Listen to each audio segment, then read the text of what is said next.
Hey LinkedIn, thought I'd do the first video of 2022. Welcome back, Happy New Year.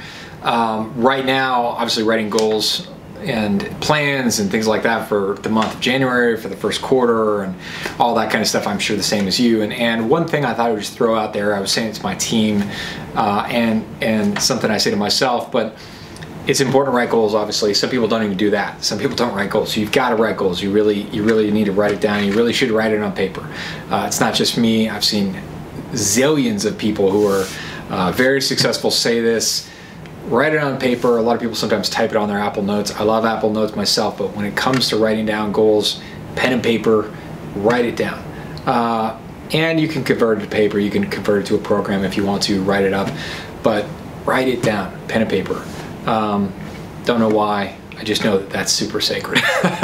And then the other thing is just, you know, nobody wants to do this because it's kind of a pain in the neck, but writing goals is very important, and you want to keep writing them, keep putting them on paper and putting them in there so you can kind of work towards them. But you also, when you think about a goal, you think about anything you're trying to accomplish, it's important to take that goal from the end, and you imagine from the end, and then you imagine the step before that, and the step before that, and the step before that. If you were to engineer that goal all the way down to steps, to instructions, to actions, to actually pull it off,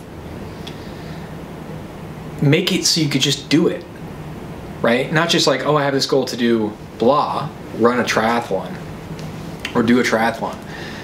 Great, write that down. But what about all the steps that are required to do that? You know, and you start writing those down. What's before that? What's before that? What's before that? What's before that? Do the work to put that on paper and engineer the steps so all you have to do is execute and do it. And I think that sometimes we don't do that because it's work, it's effort, it's kind of annoying to do that, or even to think at that level.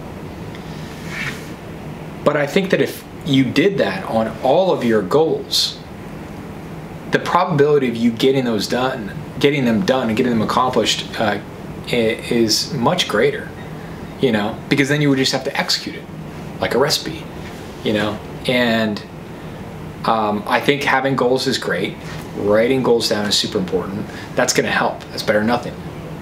But if you were to engineer each goal so you have an instruction or a manual or exact sequential steps to actually pull it off, the probability of getting it done, I think, is much greater, you know. And then you don't have to go, oh geez, you know. And the other thing about goals is they often take a lot longer than you realize. So you might write a goal this year, and when you write it down on paper,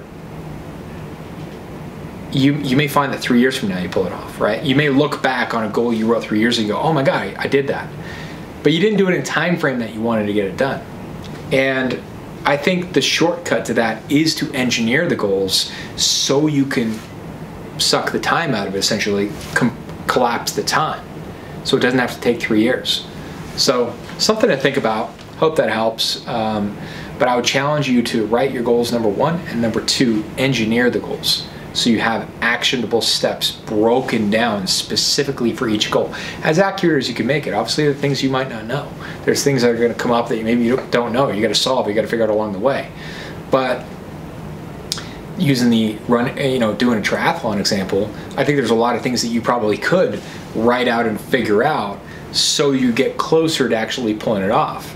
And you know, one of those things could be setting a date. One of those things could be what location, deciding on the location. One of those things could be building a training pattern or building a training program. All those different things. You start thinking about all those different things that would go into it, and if you executed all those things, the likelihood of you actually doing the triathlon is a lot greater.